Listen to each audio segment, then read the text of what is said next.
जिसकी वजह से आम जनता आदिपुरुष ट्रेलर को बहुत ज्यादा हेट दे रही है। हालांकि अगर टीजर से कंपेयर करें तो उससे कम इसे हेट जरूर मिल रहा है, बट अभी भी मेजोरिटी ऑफ पीपल इसके ट्रेलर से खुश नहीं है। तो सबसे बड़ा और पहला रीजन जिसको लोगों ने टीजर में ही नोटिस कर लिया था और उसे जम के ट्रोल किया था वो है रावण का लुक। और कितना ज्यादा लोगों ने इसे हेट किया था उसका अंदाजा आप इससे लगा सकते हैं कि ट्रेलर में रावण का रियल लुक दिखाया ही नहीं गया है। जब टीजर के बाद इंडिया टीवी पे मूवी के डायरेक्टर ओम रॉस से पूछा गया कि मेन प्रॉब्लम लुक को लेके है कि जो हेयर स्टाइल और बियर्ड है उसको देख के लग नहीं रहा कि हम किसी हिंदू कैरेक्टर को देख रहे हैं, तब उनका एग्जैक्ट ये जवाब था कि जब हमने दूरदर्शन पे रामानंद सागर जी की रामायण देखी थी सालों पहले, तब रावण की बड़ी बड़ी मूछें थी, वो एक क्रूर दिखाई दे रहा था। आज वो क्रूरता अगर मुझे बच्चों को दिखानी है, नेक्स्ट जनरेशन को दिखानी है, तो क्रूरता का प्रतीक मुझे ऐसा दिखता है। फिर तो इस हिसाब से राम जी को आपने मूछें दी है, तो अब रामानंद सागर जी के टाइम के ऑडियंस या फिर जिन्होंने रामानंद सागर जी की रामायण देखी है उनको राम जी क्रूर लगेंगे। मतलब कि आप अपनी गलती को छुपाने के लिए इतना इलॉजिकल जवाब दे रहे हो जिसका कोई हद नहीं है। ये कोई बॉलीवुड टाइप मूवी नहीं है जिसका एक विलन होगा और उसका यूनिडायरेक्शनल कैरेक्टरिस्टिक्स होगा, या फिर रावण कोई अलाउद्दीन खिलजी या औरंगजेब की तरह नहीं था जिसका बस क्रूरता ही पहचान था। रावण एग्रेसिव और एरोगेंट तो था ही, लेकिन उसके अलावा वो एक ब्राह्मण था जिसे सारे वेदों और शास्त्रों का ज्ञान था। रावण को शिव जी का सबसे बड़ा भक्त भी माना जाता है।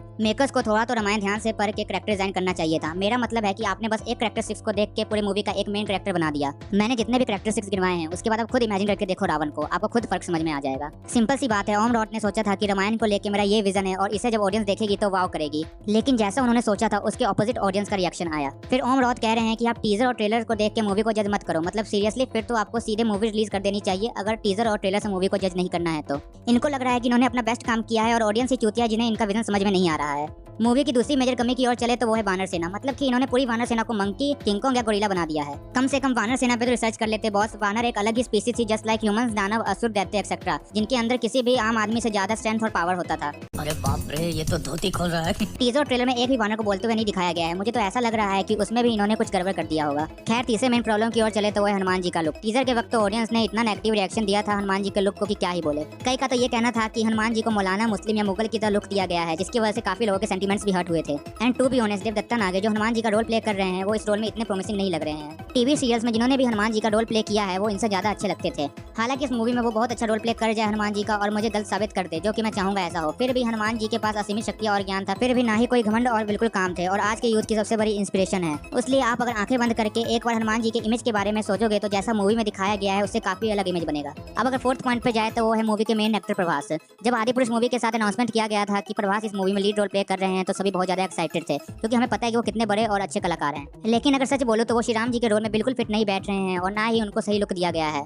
अगर फिफ्थ पॉइंट पे चले तो वो है रावण का पुष्पक विमान। तो जब ओम रॉस से पूछा गया कि पुष्पक विमान तो ऐसा नहीं दिखता था जैसा आपने दिखाया है टीजर में, तब उन्होंने और मनोज मुंतशिर ने ये कहा कि किसने बोला कि पुष्पक विमान है। 95 सेकंड के ट्रेलर से आप ये नहीं बोल सकते कि पुष्पक विमान है। उसके लिए आपको पूरी मूवी देखनी पड़ेगी। रावण एक क्रूर था, इसलिए वो एक क्रूर पक्षी पे बैठ के आ रहा है। तो पहली बात, ये ऐसा कौन सा वाहन है रावण का जिसके बारे में ना हमने कभी पढ़ा है, ना सुना है, ना देखा है। और क्रूरता दिखाने के लिए आपको कैरेक्टर्स बिल्ड करने की जरूरत है, ना कि हमारे एपिक्स को चेंज करने की। सिक्स प्रॉब्लम पे नजर डाले तो वो है ट्रेलर में मोस्ट ऑफ द पार्ट में राम जी का अग्रेशन और अक्रोच में डायलॉग बोलना। वो एकदम काम पर्सनैलिटी है और उनकी सबसे बड़ी पहचान है उनकी कामनेस, जो कि ट्रेलर में दिखाया गया श्री राम जी में नहीं दिख रहा है। सातवां प्रॉब्लम है रावण की सोने की लंका, जिसको इन्होंने पता नहीं क्या दिखाया है। नहीं, आप खुद सोचो, आपने कभी इमेजिन किया होगा कि सोने की लंका काली होगी और उसमें से चमगादड़ और पक्षी निकलेंगे? मैं गारंटी देता हूँ आपने ऐसा कभी इमेजिन नहीं किया होगा, बट ओम रॉट ने इमेजिन कर लिया और इसको एग्जीक्यूट भी कर दिया। आठवें समस्या पे नजर डाले तो वो है बैड वीएफएक्स एंड सीजीआई। हालांकि ट्रेलर में टीजर के कंपेयर में सुधार तो हुआ है वीएफएक्स एंड सीजीआई में, बट इतना काफी नहीं है। कलर ग्रेडिंग भी ट्रेलर में सही किया गया है। टीजर में तो साफ पता चल रहा है कि वीएफएक्स का ओवर यूज किया गया है और ट्रेलर में भी कहीं कहीं पे वीएफएक्स का इम्बैलेंस दिखता है। सीरियसली बॉस, जंगल वाले सीन्स के लिए तो जंगल चले जाते ताकि फाइट वाले सीन में वीएफएक्स का अच्छे से यूज कर पाते,